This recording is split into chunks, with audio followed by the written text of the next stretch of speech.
Hello and welcome to this special episode of The Best Book Ever.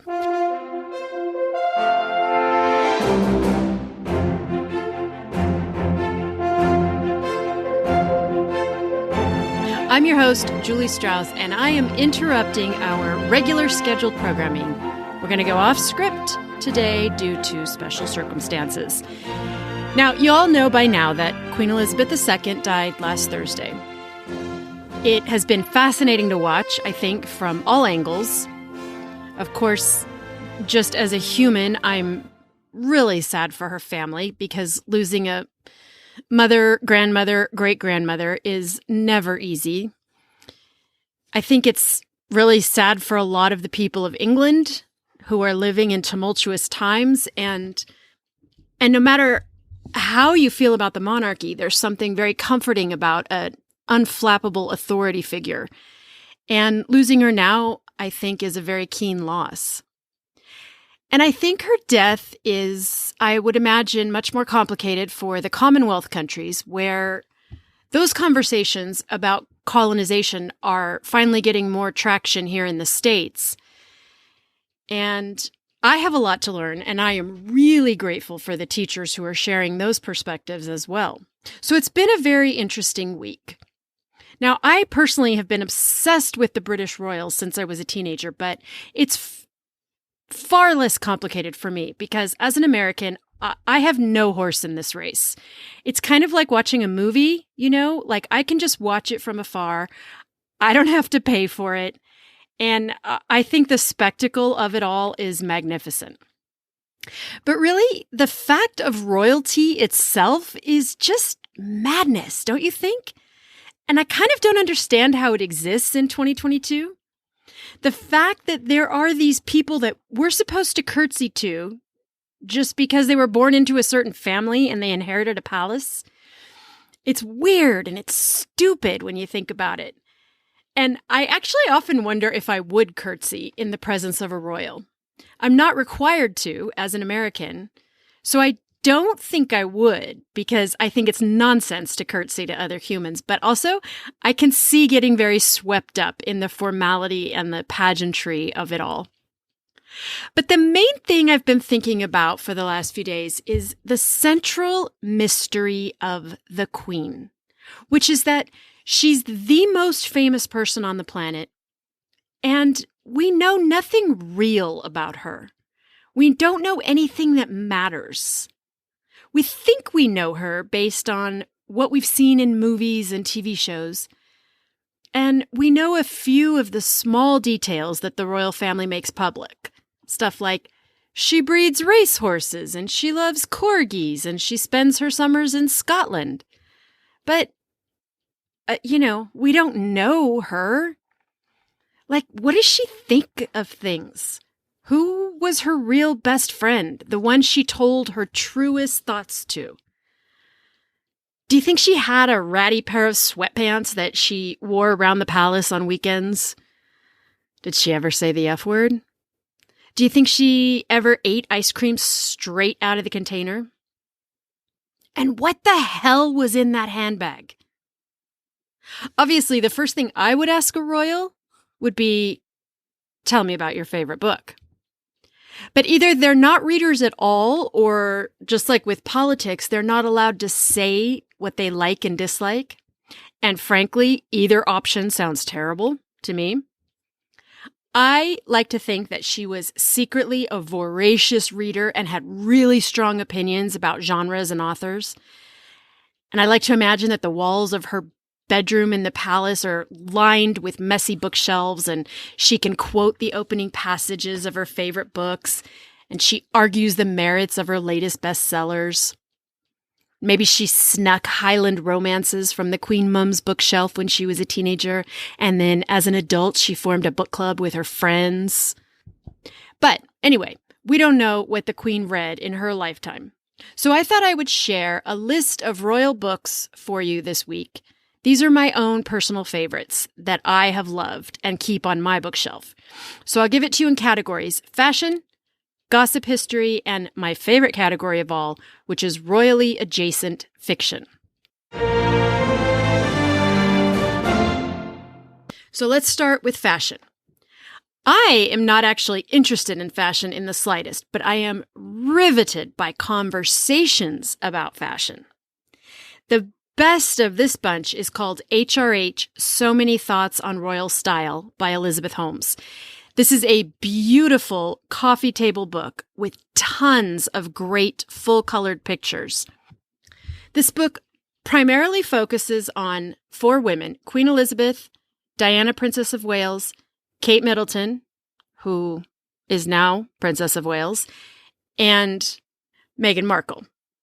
This book is a great analysis not only of what the royal women wear, but why they wear it. And I had no idea that their clothes had such significance.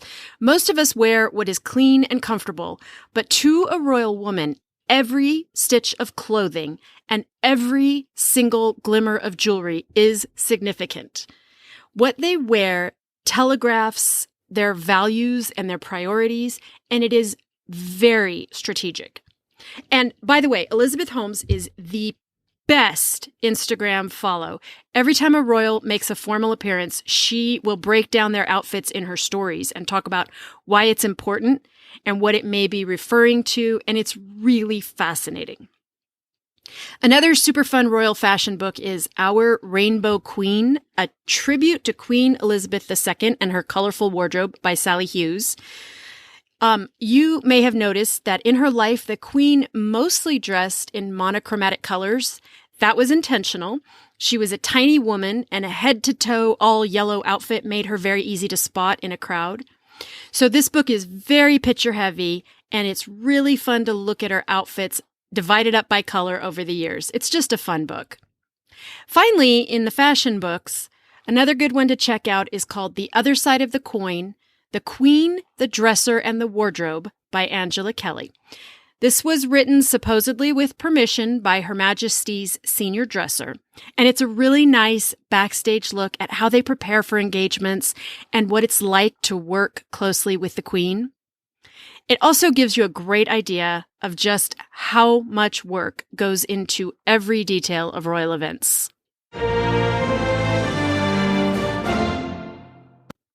Now, if fashion is not your gig, let's get into some history/gossip. And yes, I am clumping those two together because I think it's impossible to know the real story behind any of these people. So I give the side eye to every single book that claims to be the whole truth because I do not believe the royal family ever really reveals themselves, which is maybe why we stay fascinated. So let me just be honest here. All of the following books claim to be telling the truth, and maybe they are, but even if they're not, they're really good reads. Leaning a bit toward the gossipy side are the 2 books by Tina Brown, the Diana Chronicles and the very recently released The Palace Papers, which picks off where the Diana Chronicles ended. These books are about scandals and love affairs and betrayals and the absolute personal chaos that has been the family's theme for the last 25 years. And I think part of what I love about these gossipy books is that they make me feel like the royal family are just like everyone's family, except they have tiaras. You know, they've got sex and drugs and weird uncles and fights with their parents and fights with the kids and cold mothers and overbearing fathers and, you know, all of it, just like all of us, except they live out their messiness either on the world stage or locked into palaces. And I find that these gossipy books weirdly humanize them, even when they are pointing out how completely out of touch the royals are with us commoners. I assume everyone listening is a commoner, you know. If not, what up, Will? Okay. Andrew Morton. He's written a whole bunch of books about the royals, and the most famous one is Diana, Her True Story, probably the most famous of the gossip books because it caused a lot of scandal when it was published. But I want to point you toward his book about my favorite royal family relationship. It's called Elizabeth and Margaret, The Intimate World of the Windsor Sisters. Now, if you have watched The Crown, you already know what a complex relationship those sisters had. It was riveting on screen, and I love stories about the complexities and the bonds of sisterhood. So if you throw in that one sister is the head of the church, now we have real drama, and I am here for it.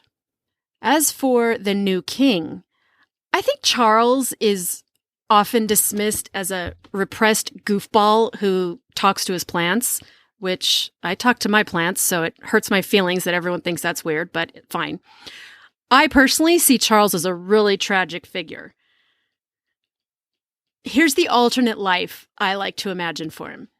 Charles should have been the most popular botany professor at your university, right? He would have thrown these goofy student parties at the end of the semester at his wiggly, ramshackle old house that has this lush, overgrown backyard. And his kooky wife, Camilla, would be a women's studies professor.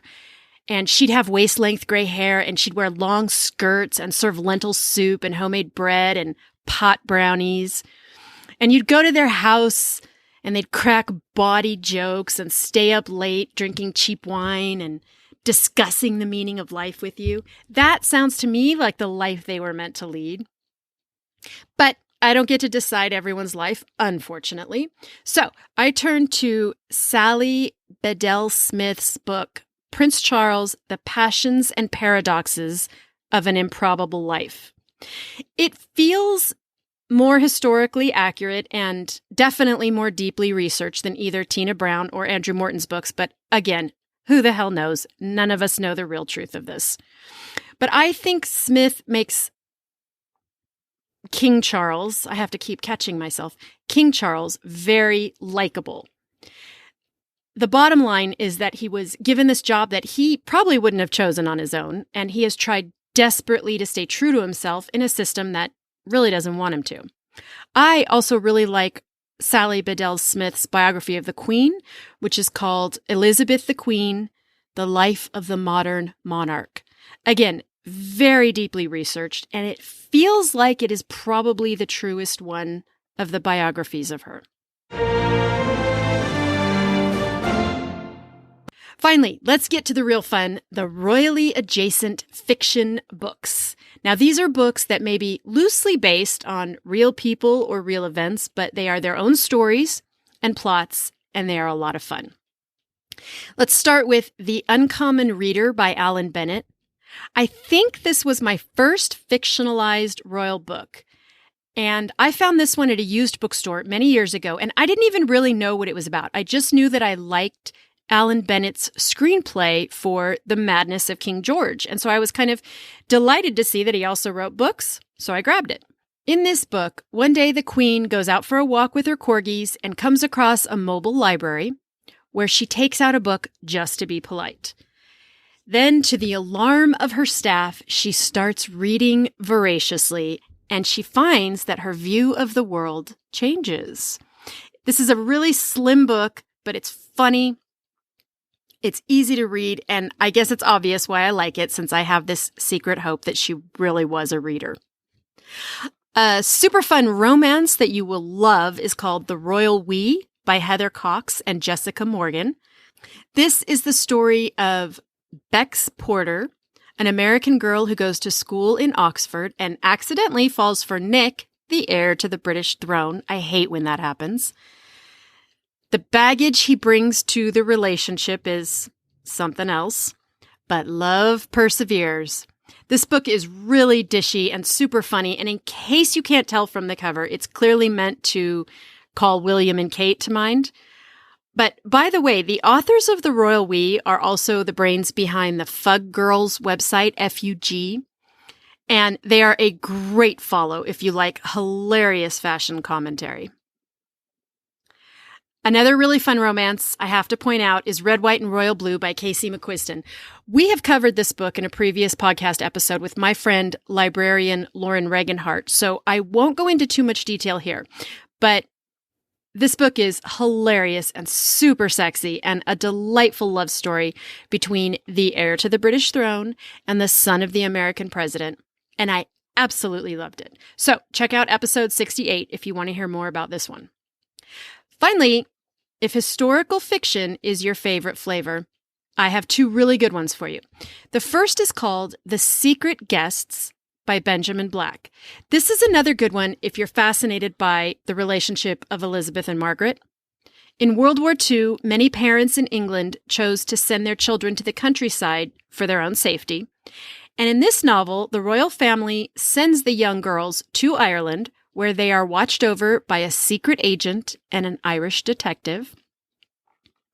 Sparks fly, they have to keep their identities secret, but boredom sets in, and the townspeople start to figure things out, and the stakes keep getting higher. And it is a great read, and actually may or may not be true, who knows. Fun fact, the author, Benjamin Black, is the pen name of Booker Prize winner John Banville. So if you are a fan of Banville's work, you might really like this one. Last but not least, I think you've probably heard me talk about this one before, but I absolutely loved The Rose Code by Kate Quinn. Kate Quinn is sort of the queen of World War II fiction, and rightfully so. Her books are great. This one is about three very different women from three very different walks of life who work at Bletchley Park helping to break German military codes. The connection to the royal family is that one of the women, named Orla, is a wealthy socialite who is dating Prince Philip of Greece before he was engaged to Elizabeth. Philip is a charming character in the book, and the royal wedding eventually plays a big part in the plot. I listened to this one on audio, and this was one of those books that I just kept finding chores around the house to do because I did not want to stop listening to it. It is a great read.